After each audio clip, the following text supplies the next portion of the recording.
우리 하나님의 말씀 요나서 4장 10절 말씀 보시겠습니다.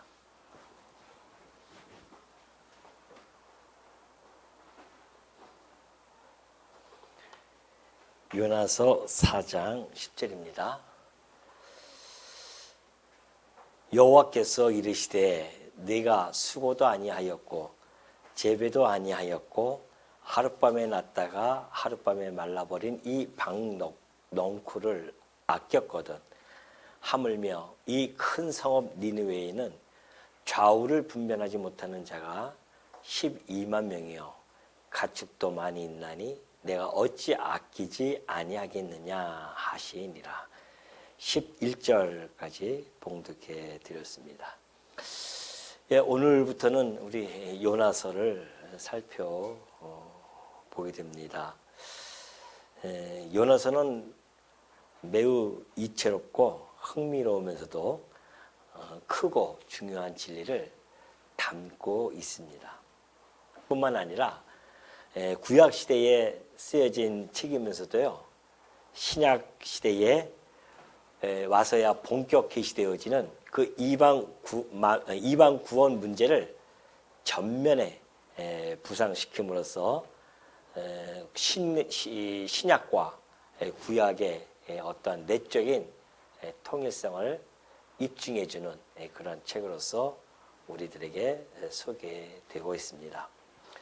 구약에서도 여전히 이방인의 구원에 대한 약속을 하나님이 해주었는데 이것이 이제 본격적으로 신약에서 이루어지지 않습니까? 그 전에 역사적으로 이방인의 이 구원의 역사가 있었다고 하는 것은 매우 아주 의미 있는 그러한 사건이 아닐 수 없다는 것이죠. 지금 이 요나서는 사실 다른 예언서들과는 좀 다른 그런 독특한 면을 가지고 있습니다. 예를 들면은 다른 예언서들은 그 선지자가 1인칭 시점에서 다 얘기합니다. 해서 하나님의 예언의 말씀을 받고 전달하는 것이죠. 근데 요나서는 요나 선지자가 1인칭이 아니라 3인칭의 입장에서 서술해 나갑니다.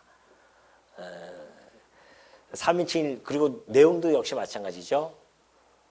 여타 선지서를 보면은 그 선지자들이 직접 하나님한테 말씀을 받아서 명하는 그런 말씀에 치중을 하게 되어지는데 요나서는요 오히려 하나님의 그 명령의 말씀보다는 어떠한 그 명령하신 그 말씀의 전과 후의 사건들을 그 발생되어진 그 사건들을 중점적으로 다루는 그러한 모습을 보여주고 있죠. 이런 면들이 다른 선지서들과는 좀 다른 면면을 보여주고 있다는 겁니다. 또 요나 선지자들도 그래요. 일반적으로 모든 선지자들은 하나님의 말씀에 순종하고 순응하고 따랐는데 이상하게 요나는요 아주 좀 독특합니다. 하나님을 향해서 뭐 거세게 항변을 하지 않거나 한다거나 또는 아우성치고 불평하고 변덕스럽기도 하고 어떤 때는 당돌하기도 하고요. 잘 토라지고 뭐 우리의 모습하고 뭐 흡사하죠. 그런 모습으로 잘 나타나 있습니다. 이런 요나서를 우리가 이제 참으로 우리가 오후 시간에 살펴보게 되어지는데 그 요나서를 살펴보기 이전에 본문에 들어가기 전에 그 요나가 살았던 그때 당시에 고대 근동 지역의 정세를 좀 살펴보는 것도 우리들에게는 좀 요나서를 이해하는데 많은 유익이 있을 것입니다. 이 도표를 보면요, 이 도표는 제가 만든 건 아니고 인터넷 유튜브에서 어느 교수님이 그 대형 박물관에 그 자료들이 많이 있거든요. 그걸 설명하시면서 만든 것을 제가 차용을 좀 했습니다. 이해하시고요. 이거 만드신 우리 그 누군지 잘 모르겠지만은 교수님께 감사의 말씀을 드리면서 제가 잘 사용하도록 하겠습니다. 자, 이스라엘 역사와 그때 당시에 아시리아가 등장되어지는데 관계를 좀 살펴볼 필요성이 있죠. 자, 이스라엘 역사를 거슬러 올라가면은 먼저 아합으로부터 한번 시작해 보도록 하겠습니다. 아합 시대는 BC 한 874년부터 시작되어지는데 물론 연수는요 몇 년씩 다 좀 다릅니다. 거기에 우리가 너무 관심 갖지 마시고, 자, 아합은 여러분이 아시다시피 이방 여자인 이세벨을 아내로 맞아들이면서 정말 아주 못된 그런 사악한 왕으로 등장이 됩니다. 해서 바알신, 아세라신 이런 것들을 이스라엘 땅에 들어오면서 이방신도 다 들어오죠. 그래서 정말 하나님의 진노를 받는 그런 왕이었었습니다. 이때에 정말 이 선지자라고 하면 걸출한 그런 선지자, 두 선지자가 나타나죠. 엘리야와 엘리사가 활동했던 시기였습니다. 워낙 이스라엘 민족들이 다른 길로 곁길로 가다 보니까 엘리야와 엘리사가 그들을 향해서 정말 세찬 아주 그런 책망과 하나님의 말씀을 전하면서 많은 핍박을 받게 되어지죠.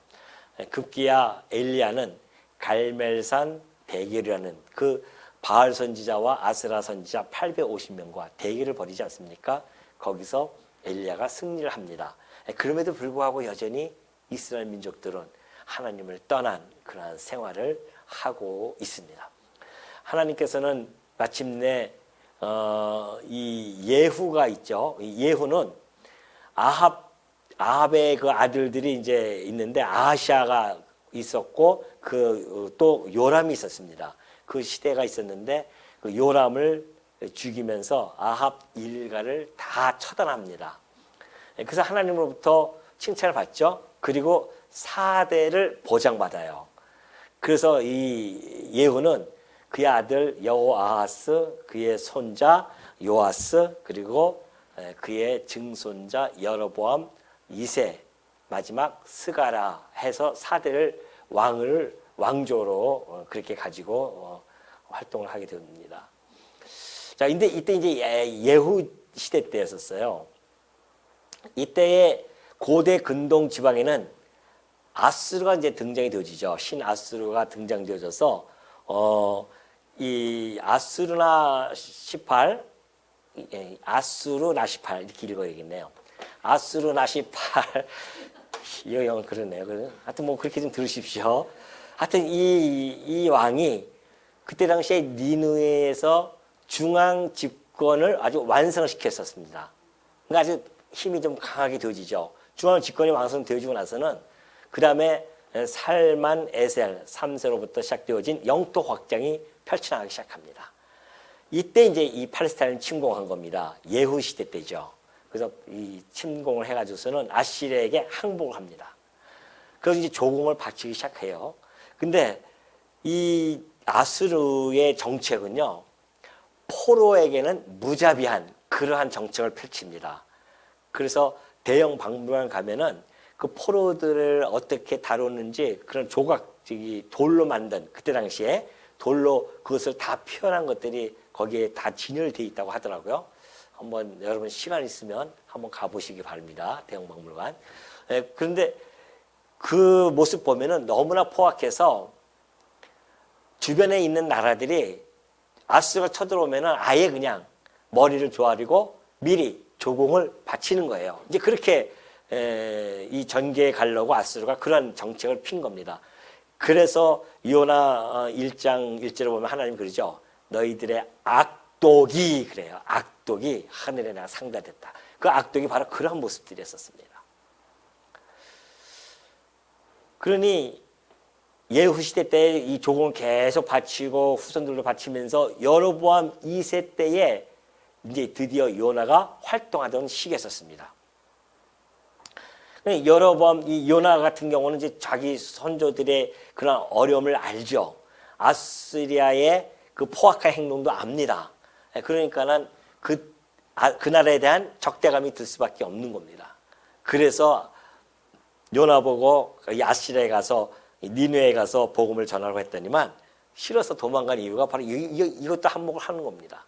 아니 우리 조상을 그렇게 괴롭혔던 자들인데 어떻게 하나님이 나보고 그곳에 가서 회개를 외치라 하겠느냐 이러면서 이제 도망가는 이유 중에 하나가 바로 그 아시리아의 그 포악한 행동 때문에 그랬었죠. 그래서 이제 요나가 이 여로보암 2세 때 요나가 활동하게 되어지는데 마침 아시리아는 그때 당시 이제 주춤해지기 시작하면서 여로보암 2세가 좀 활동하기 시작되어지는데 여로보암 2세는요 약 41년간을 치리합니다. 41년간을 치리하면서 북이스라엘의 나라 속에서 가장 강인한 나라 국가로 그렇게 확립을 시켜버리죠. 자, 그 이유는 이제 뒤에 보면 이렇게 되어 있어요. 열왕기하 14장에 보면은 그런 내용들이 잘 나타나 있는데요. 이스라엘의 하나님 여호와께서 그의 종 가드헤벨 아미떼의 아들 선지자 요나죠. 요나 때 이때가 이제 같이 활동했던 시기였었습니다. 요나를 통하여 하신 말씀과 같이 그래요. 요나를 통하여 하나님 말씀해 주셨는데 그 말씀이 이 내용에 있었어요. 여로보암이 이스라엘 영토를 회복하되 하맛 어귀에서부터 아라바 바다까지 하였다 그렇게 있습니다. 자, 여로보암 2세가 이 다메섹 이쪽 지역이요. 잘 보이죠? 다메섹은 아람의 수도였었습니다. 아람을 정복을 해요. 정복하고 이 다메섹까지 정복하고 다메섹을 중심으로 해서 이쪽 북방 지역의 모든 무역을 독점합니다. 그러니까 경제적으로 부강해질 수밖에 없죠. 그리고 정치적으로도 안정이 되어지면서 40년 치리하니까 이 나라가 이때 강성해지는데 저 북쪽에 하맛이 있습니다. 이 아수르 지역에 그쪽에 나중에 아수르 제국에 들어가 있지만은 이 하맛 지역부터 시작해서 이 아라바 바다 곧 이 사해 바다 지경까지 이렇게 영토를 확장하고 회복을 합니다. 그러니 힘이 세질 수밖에 없었죠. 그 왜 이렇게 되어졌는가? 그 위에는 정말 언제든지 이스라엘의 생존을 위협하는 그 아수르가 있었는데 어떻게 여로보암이 그 자기의 선조 증조 할아버지인가요? 예후가 증조 할아버지죠. 할아버지가 그때부터 조공을 바쳤던 아수르를 견제하면서 이렇게 부강한 나라로 만들 수 있었느냐? 이제 그것이 바로 여기에 이제 답이 있는 겁니다. 아수르 제국이죠. 먼저 아수르 제국이 여로보암이 그렇게 부강할 때에 왜 그때 주춤했냐면은 바로 이 아수르 위에 우라루트 왕국이 있습니다. 이 우라루트 왕국은요, 여기가 바로 아라라산이에요. 노아가 배를 만들었던 아라라산입니다. 그래서 이쪽 이 우라루트 왕국이 점점 이 확장이 되어집니다. 튼튼한 국방을 가지고서는 점점 확장하면서 아수르의 이 중심부까지 점점 위협을 가하기 시작했어요. 그러니 여기서 경계선에서 이들을 막는 거죠. 막으면서 우라루트 왕국과 많은 전쟁을 벌여졌는데 그것이 장기간 그런 전쟁을 벌이게 되어집니다. 장기간. 그러다 보니까 아무래도 국력이 좀 소비되어질 수밖에 없죠. 그런 와중에 아수르 내부적으로는 이런 문제들이 발생이 되어집니다. 자, 아수르 단 3세시기가 있었어요. 이때 아시리아의 고난의 시기라고 그렇게 불려집니다. 자, 우선 내부적으로는 샴시일루라고 하는 군대 장관이 있었습니다. 이 군대 장관이 반란을 일으켜요. 그래서 그때 당시에 여기저기 반란을 일으키면서 어떠한 독립을 하기 시작합니다. 그러니까는 이 힘이 분산되어질 수밖에 없죠. 더군다나 BC 765년경에 1차 전염병이 창궐을 하고요. 그 이후에 또 2차 전염병이 창궐을 합니다. 그러니까 우리가 지금 이 팬데믹 현상만 해도 그냥 멘붕이 나가고 한참 처음에는 그러지 않았습니까? 지금이야 뭐 에라 모르겠다 걸리려면 걸리라 하면서 살아가지만은 그때 당시에 막 죽는 줄 알았단 말입니다. 그것처럼 그때 지금은 이제 우리가 그것도 좀 의학이 발달됐으니까 됐지만은 이때 당시에 전염병 한번 훅 지나가 버리면 나라가 국력이 확 그냥 떨어질 수밖에 없는 거죠. 전염병이 창궐했었어요.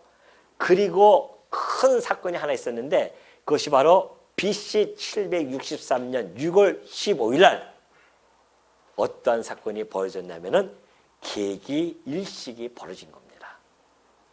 지금이야 우리가 과학적으로 입증이 되어서 야 구경하고 막 하지만은 그때 고대 당시 지금으로부터 2700여 년이 넘잖아요.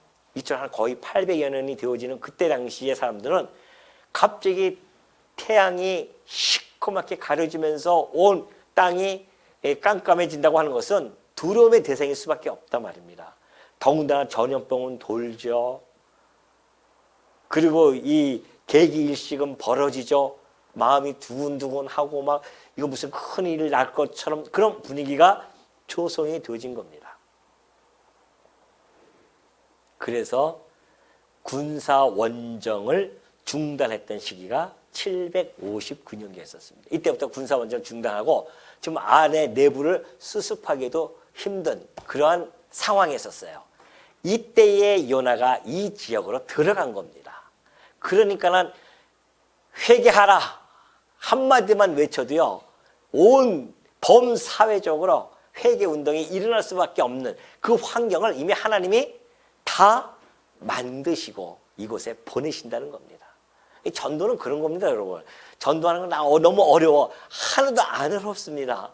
하나님이 다 이미 환경을 만들어놓고 우리를 보내는 거예요. 가서 외치기만 하면 되는 겁니다. 그들이 회개하고 안 하는 것은 하나님 소관에 있는 것이지 우리의 소관에 있는 것이 아니에요. 내가 뭐 말을 멋들게 잘 한다고 해서 그것이 되어지는 것도 아니고 말을 못한다고 해서 되어지는 것도 아니에요. 요나는 단 한마디만 했습니다. 너희들 앞으로 40일 후에 이 니느웨가 망할 것이야. 한마디만 했는데 어떻게 그냥 왕으로부터 시작해서 모든 그 니느웨 성에 10만이 넘는 그 니느웨 성의 모든 사람들이 회개하는 그런 놀라운 역사가 벌어지냐 말이죠. 이것이 하나님이 하시는 일입니다. 하나님의 절대 주권에 의해서 섭리해 가시는 거죠. 자, 이런 상황이 요나서의 시대적인 배경입니다. 그러니까 하나님께서 이미 다 해놓고 이제 요나를 그래서 글로 보내게 되어지는 것이죠.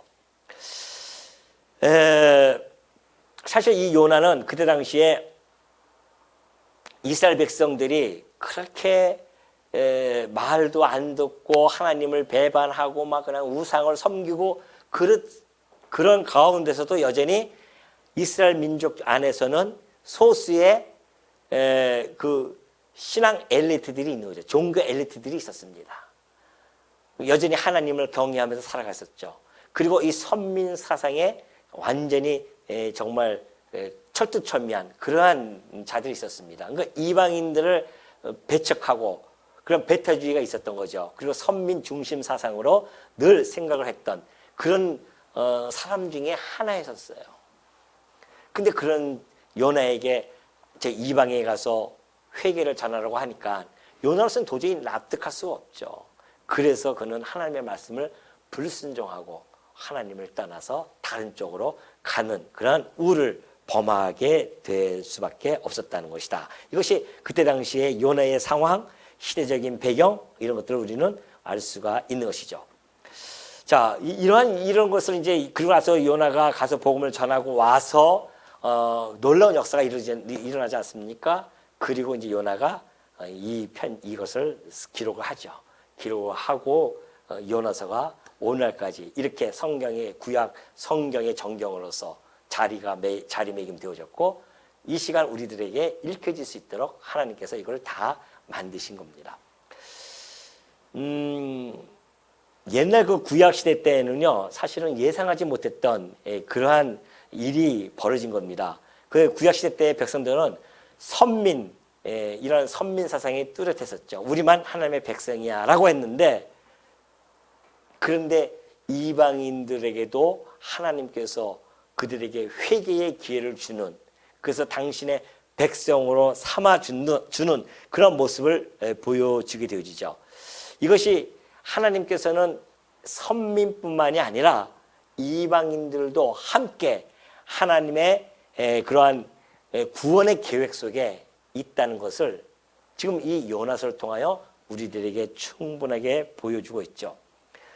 그것도 정말 말도 지질이 안 듣는 그 요나, 불평불만하고 자기 아집으로 똘똘 뭉친 그 하나님의 그 명령을 거부하는 그 종을 통하여서 또 다른 사람 하면 되잖아요.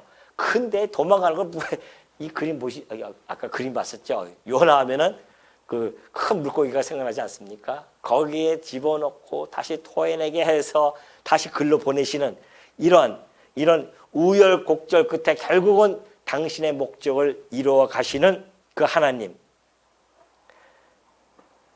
그 불순종하는 종의 모습을 묵묵히 그가 참아내시고 이루어 가시는 그 여호와 하나님의 주권과 능력 뿐만 아니라 인내와 사랑, 이런 것들이 요나서를 통하여 생생하게 우리들에게 전달되어지고 있는 겁니다. 기대가 되시죠? 그래서 이제 요나서는요, 사실 우리가 보면은 구약 시대에서부터 하나님의 우리 인생을 향하신 그런 구원의 사랑과 그리고 예정의 범위에는 혈통을 떠난다는 겁니다. 혈통적인 이스라엘을 떠나서 온 세상 만민이 다 포함되어 있다는 사실을 우리들에게 일깨워 주고 있는 그런 내용이 아닐 수 없고요. 또한 뿐만이 아니라 하나님께서 온 세상을 창조하셨고 또 온 인류의 주가 되시듯이 하나님의 이 구속사의 이 지평에는요, 선민뿐만이 아니라 이방인들도 함께 포함되어져 있다. 온 세상이 다 포함되어져 있다는 것을 천명하는 그러한 책이 아닐 수 없습니다. 근데 그 하나님께서는 또 그 일방의 구원에 있어서는요, 그런 선민을 그냥 선민으로만 한 것이 아니라 사실은 선민을 세우고 선민을 중심으로 선민을 통해서 그 일들을 해 나가신다는 것이거든요. 요나를 통해서 해 나갔듯이 결국은 이것이 이제 신학시대 때에 와서 우리 유대인들, 선민의 유대인들을 통하여 이방인들이 복음을 받았던 것처럼 그것에 대한 하나의 예표적인 그런 모습으로 잘 보여주고 있습니다. 자, 우리가 이제 이 요나서를 보면은 이런 구체적인 우리가 배경을 좀 알고 들어갔는데요. 먼저 요나에 보면은 우리가 선지서를 항상 접근할 때 제가 오바다서에서도 말씀드렸듯이 우리가 계시적인 관점으로 이 요나서도 역시 우리가 보여집니다. 이 계시서 요나서를 통해 계시되어진 하나님의 주권, 하나님의 능력, 그리고 하나님의 어떠한 사랑, 은혜, 자비, 노하기를 더디하시고 인애가 크신 그런 모습들이 요나서에는 잘 녹아져 있어요.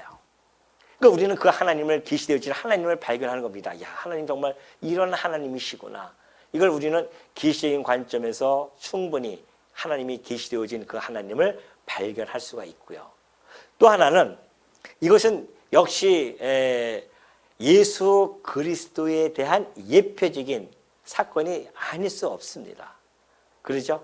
그 유명한 예수님께서도 그걸 말씀해 주셨지만은 이 요나의 표적, 그러니까 요나가 물고기에 들어갔다가 3일 만에 나와서 복음을 전했는데 그 복음이 바로 니느웨 성에 들어가서 그들이 회개하는 이 역사는 표적은 예수님의 죽고 부활하심만 표적이 국한되어진 것이 아닙니다. 요나의 표적은 죽고 그가 물속에 뱃속에 들어갔다 3일 만에 나와서 니느웨 이방인에게 복음을 전파했는데 그들이 놀랍게도 회개하는 역사가 일어나요. 그것까지 포함한 것이 표적이에요. 놀라운 표적 아닙니까? 구약 역사 어느 곳에 한 민족이 그렇게 범사회적으로 회개하는 운동하는 역사가 어디 있었습니까? 그러니까 이것도 하나의 표적이란 말입니다. 그래서 이 장차 예수 그리스도께서 이 땅에 오셔서 부활하시고 죽으셨다가 부활하셔서 이방인의 복음이 전파되어질 그러한 내용을 이미 750여 년 전에 요나서를 통하여서 예표적으로 보여준 그러한 사건이었다는 것을 우리는 충분히 이해할 수가 있을 것입니다. 자, 우리가 또 하나는 그렇다고 한다면 왜 하나님은 아수르는 이제 곧 또 멸망을 당하거든요. 이 회개 운동이 일어났지만은 이 이후에 얼마 안 있다가 곧 나훔 선지자에 의해서 또한 이사야 선지자를 통해서 계속해서 언급을 해줬습니다. 저 아수르가 망할 것이다. 그들의 교만과 그들을 책망하면서 하나님께서 그러시죠. 곧 그들이 또 망해요. 그럼에도 불구하고 망할 그들을 붙들고서는 하나님께서 회개의 역사를 펼쳐나간단 말입니다. 왜 도대체 그런 역사를 펼쳐나가시는가? 사실은 요나서는 누가 읽을까요? 요나서는 누가 읽을까요? 그때 당시 1차 독자가 니네 사람일까요? 아니면 북이스라엘일까요? 북이스라엘 사람들이겠죠. 니네 사람들이 요나서를 읽겠습니까? 안 읽죠. 요나는 써가지고서는 기록을 남겨놨을 것이고 선지자가 쓴 기록을 갖다가 이스라엘 민족에서 읽을 거 아닙니까? 그러니까 이 사건은 어떻게 보면은 니느웨만 집중되어진 그런 사건처럼 보이지만은 사실은 그게 아니라는 겁니다. 초점은 어디로 돌아갑니까? 이스라엘로 초점이 들어가야 돼요. 우리는 예수님의 말씀을 가지고 이 부분을 이거는 이제 보이지 않는 면이지만은 보이는 면은 아까 얘기했듯이 이방인의 구원이라든가 이런 것이 다 나타나지만은 보이지 않는 면을 우리가 좀 살펴볼 필요성이 있습니다. 이건 좀 약간 깊은 묵상이 필요한 겁니다. 자,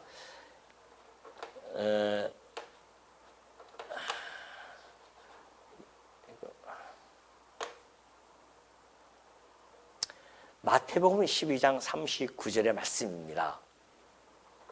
예수께서 대답하여 이르시되 악하고 음란한 세대가 표적을 구하나 선지자 요나의 표적밖에는 보일 표적이 없느니라. 그때 당시에 유대인들이요 예수님의 말씀을 듣지도 않고 믿지도 않아요.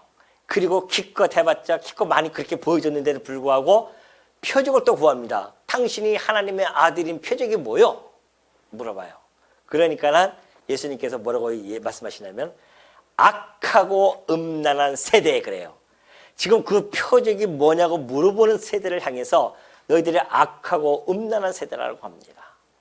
하나님의 아들이 와서 복음을 전하고 있는데 그 복음을 받아들이지 아니하는 그 세대를 무슨 세대요?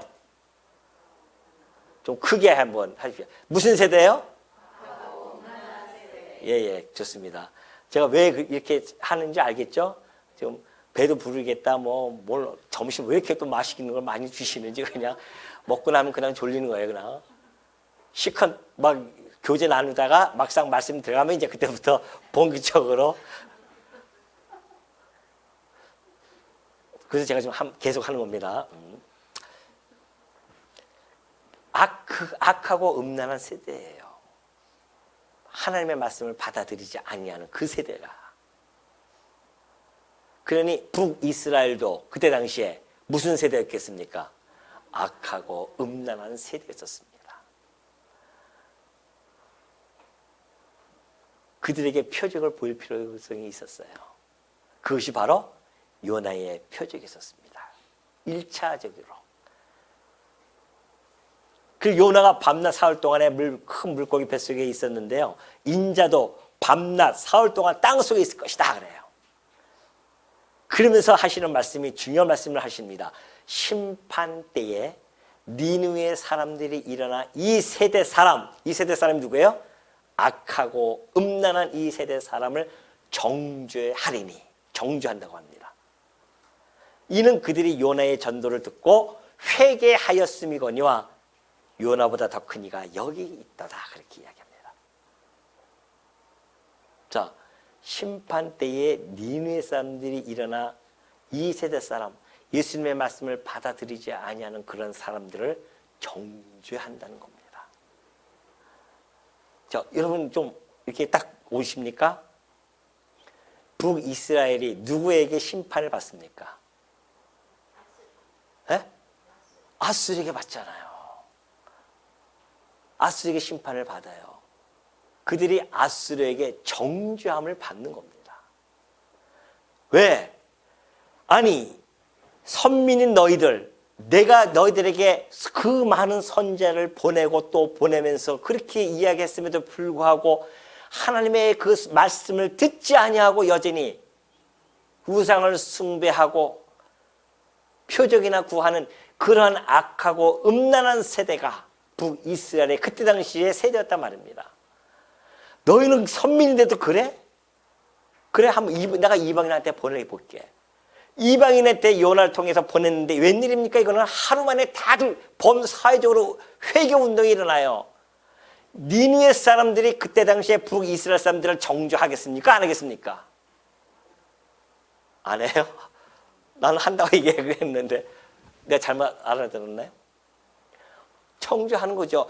야, 우리 이방인들도 이렇게 하나님의 말씀을 듣고 회개했는데 너희는 어떻게 회개를 안 하냐? 희한하다. 안 그러겠어요? 그걸 일차적으로 보여주신 겁니다. 그래서 아수를 통해서 심판한 겁니다. 북이스라엘을 갖다가. 그리고 나서 700여 년이 흐른 후에 똑같은 일이 평행 이론처럼 지금 벌어진 거예요. 예수님이 땅에 왔습니다. 복음을 전해요. 받아들이지 않아요. 이 조상들처럼. 그게 예수님이 이 말씀을 든 거예요. 이때 당시에 요나의 사건을 가지고 요나의 표적밖에 내가 보여줄 수 없는데 그 사람들이 너희를 심판하고 심판할 때 너희를 정죄할 거야. 왜? 아니, 요나의 말을 듣고도 회개했는데 항차 요나의 실체로 오시는 예수 그리스도, 그보다 더 큰 예수님이 이 땅에 오셔서 복음을 전했는데 안 받아들여? 유대인은 안 받아들였잖아요. 심판을 받는 거죠. 그러니까 AD 70년에 예루살렘이 멸망하고 2000년 동안 유리방황한 거 아닙니까 지금? 그러다가 이제 독립을 해가지고 그 나라가 독립해가지고서 딱 모아졌는데 하나님의 마지막 뜻이 그 안에 있기 때문에 그들을 다 모아주셨단 말이죠.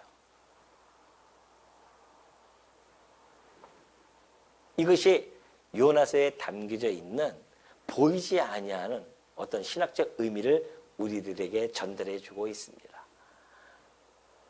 그러니까 선민이라고 의시되지 말라는 겁니다. 아니에요.